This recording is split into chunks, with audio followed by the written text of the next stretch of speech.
No one who was close to George Floyd called him George. They only called him Floyd. And his little brother remembers sharing a bed when the two were little, making banana and mayonnaise sandwiches. Knowing my brother is to love my brother, he said. He's a gentle giant. George Floyd's second grade teacher told the mourners at his funeral that decades ago in his homework, a young Mr. Floyd had written about wanting to be a judge. He was a bouncer at Conga Latin Bistro. And the bistro's owner said he would dance so badly just to make the people laugh. I tried to teach him how to dance because he loved Latin music, but I couldn't because he was too tall for me. Courtney Ross, his other half and mother to one of his daughters, said, you know, he stood up for people. He was there for people when they were down. He loved the people that were thrown away. She said, you know, we prayed over every meal. We prayed if we were having a hard time, and we prayed if we were having a good time. See, I'm telling you this because I think it's important that we know the life of George Floyd, not only the great injustice that caused his death. We'll get to the injustice, but I want to start with his life. Because if we only talk about his death, we rob him of his life in yet another way. For he was more than a death. Even in death, it seems he's not allowed to have a life. And as for us, we don't really have to grieve the loss of this life. If we don't know about his life, if we don't treat him as a person, only a symbol, we don't have to grieve. Think about it. If George Floyd were your father, your friend, our partner, our son, we would not want to talk about his murder again and again, no matter how unjust. In fact, I'm increasingly worried that we've started to believe that by being shocked, by witnessing extreme pain and injustice, and expressing our own horror on any matter of issues, we have somehow fulfilled our obligation in the matter. We think we have done our part if we are horrified.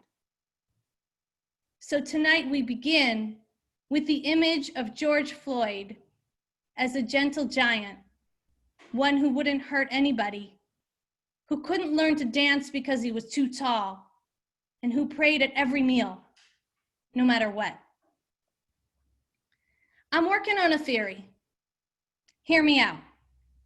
It's not perfect, but it starts with the idea that words we use to describe our biggest problems, like our current national race situation, even words like racism itself, are so euphemistic, they sometimes can obscure the problems rather than reveal them. So just for tonight, not for all time, just for tonight, instead of the word racism, I'd like us to substitute the following sentence. Instead of racism, I'd like to say stealing from people we think are less powerful and then lying about it. It's not catchy, but I think you get the point. What do I mean by stealing? I mean stealing all kinds of things. Stealing money and all the things that would lead to the accumulation of money and all the things that money can buy, for one. Stealing chances, hoarding all the chances to get jobs or go to schools, or stealing dignity or a sense of accomplishment. Stealing chances for a person to have a fair crack at an award or an accolade or credit or spot in a program. Stealing chances to have access to powerful people. Stealing votes. Stealing chances to live in safe neighborhoods with secure places to live. Stealing healthcare. Stealing family. Stealing parents and locking them up. Stealing life itself. Maybe you get the point. And if you yourself have not been a part of stealing anything, you have been working on these issues, you are a Jew of color, a person of color doing Jewish, you get the night off. But I hope you'll listen along with the rest, because stealing is just the start. That is, in my new definition, after we steal, then we lie and deny all we have stolen. Lying is a big key piece of the whole thing, Because if enough of us lie in enough clever ways for a long enough time, many of us can forget that we have stolen and that we can continue to steal all kinds of things. We stop seeing the stealing. Our heart no longer pounds at what we've done. Instead of saying racism, I think it might be clarifying for us to say stealing from people we imagine to be less powerful and then lying about it. I got this idea from this week's Torah. I swear. It's right in Parashat Nasso, as if it was written for us in this very moment. See, in the middle of our parsha, we get 3 verses describing what happens when someone does something wrong to another person and what must be done to repair the situation. First, the wrongdoing the rabbis insist is stealing. They compare verses with a place in Vayikra and determine the stealing includes all oppression and robbery and violence and trespassing and defaulting on what is owed and finding something that doesn't belong to a person, and of course, in all of the above, lying about it. So we know this is about stealing. Second, this stealing is considered a break with none other than God. Ish o isha ki ya'asu mikol chatot adam lim'ol ma'al b'Adonai. If a person commits a sin towards an Adam, just as Adam, a human, if a person commits a human offense, lim'ol ma'al b'Adonai, they break trust with God. In other words, even if you think no one is noticing and you seem to be getting away with everything, all human crimes involve God. Next, even though at the end of our verse it says, "Ve'eshma hanefesh hahu," the person realizes their guilt. After they do the thing, they realize their guilt. Right in the next verse, it says, "Vehit vadu et chatatam." And this person confesses their wrongdoing. They realize their guilt. Then right in Torah, it says, "Vehit vadu," they confess it. Now we know there's no extra words in Torah, so the rabbis understand that these phrases back to back have to be teaching us about a situation when someone does something wrong and denies it, perhaps for a very long time, and only confesses later. Otherwise, why mention the confession? If you realize you're doing something wrong right away or during, you just go fix it. You don't need a big vidui. You don't need a confession. So it's clear there is some denial. There's some cover-up. You see, especially if lies are involved over time, confession is important. Then and now. It is the key that unlocks all the other gates. And we even use this verse to understand how to make tshuva for things we've covered up on Yom Kippur. So maybe now too, in our wrongdoing, a confession is required. And we know our participation in the rallies, our saying and wearing the words Black Lives Matter, our publicizing our support is important. We know we can't get very far in this movement if we're not able to physically demonstrate our anger and our concern. And some of these protests require us to risk all kinds of capital. Many require courage. It could be easy to understand our public activism as a kind of confession. We're talking, aren't we? We're shouting out loud, aren't we, about the problem? We're putting ourselves out there, aren't we? But if activism is important as a confession, protests are inadequate. Because although we do cry or witness the pain of others or learn or exhibit courage or even get on our knees, in the language of Jewish law, a protest does not ask us to articulate our own personal complicity, not to ourselves and not to anyone else. In other words, we can hide in the crowd. And even as a solution, protests are only a piece. You know this.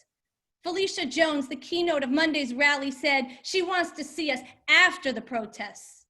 That's when it matters. The rabbis bring a fourth interpretation to our verses. They are clear the crime is stealing, but they want to know who is being robbed. All we have is one word, Adam, human. Could be anyone. The rabbis decide that Adam is a ger, someone who dwells with the community but is designated differently because they weren't born in the camp. They decide this because they notice that after the theft, the person doesn't fight back against wrongdoing or try to surface the lies. And so they reason this person must not have the same material or political resources or power.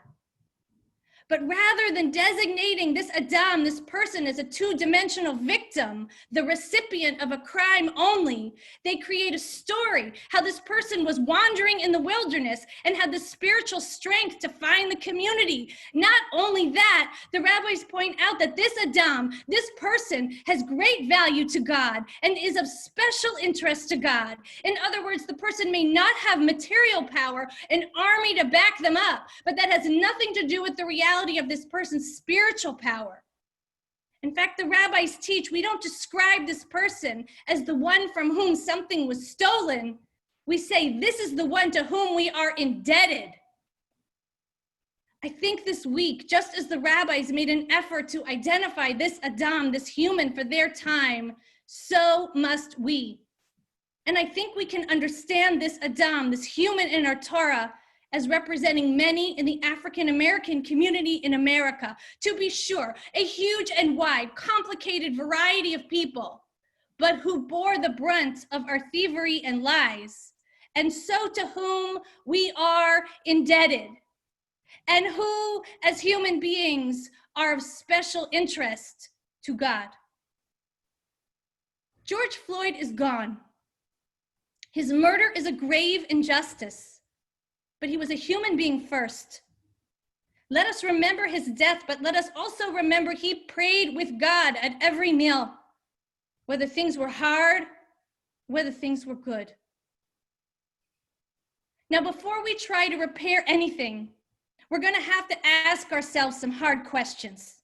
We're going to have to ask ourselves what we personally receive from this system of stealing and what it is we are so afraid of losing. Isoke Femi, a star educator at Glide, who many of us know and love, told me that until we can integrate all the voices involved in the murder of George Floyd, we will not heal. She said we have to be able to connect to the part of us that is George Floyd himself. We have to feel the oppression that he felt and the powerlessness and the pain. And she said, and I'm afraid to say it, but she said, we have to be able to connect to the part of us that is the policeman, Derek Chauvin. We have to connect to the fury and our unwillingness to relent. We have to find a way to forgive that which is violent and angry in each of us. And we have to connect to the bystander who is afraid to risk her precarious status, who feels she could fall prey in 1,000,000 ways at any moment, and so averts her eyes and keeps walking. Isoke teaches we can no longer foist these unwieldy, unwanted, overwhelming parts of ourselves on other people, races, stereotypes, scapegoats. We can no longer insist that someone else carries for us what we cannot carry for ourselves. If we want to solve our national problem, our personal problem, we have to make room for all of this in us. Only then can we try to relieve some of our own shame and learn to quell our own fury. Only then will the stealing and lying no longer be an option for us. Finally, I told you Torah demands a specific solution. Here's what Torah offers. Remember, confession. We talked about it. Confession of guilt. It's got to be verbal and it's got to be personal. It's non-negotiable. And there is a class with Reed and Sarah Beth that is starting that could help you with this. And me too. But there's 2 more obligated acts. Restitution is required. The principle that was stolen must be returned, and Torah points out that for the time that went by with the crime unacknowledged, interest accrues. The one who stole adds 20%, and I gotta think it's more now. This is between us, this restitution is between us and those to whom we are indebted. Third and last, the one who stole makes a guilt offering. a sacrifice which is made in addition to returning the money. Notice, the repayment and the restitution is not the same thing as the guilt offering. The ones to whom we are indebted are not obligated to absolve us. That is not their problem. Instead, the guilt offering is between us and God.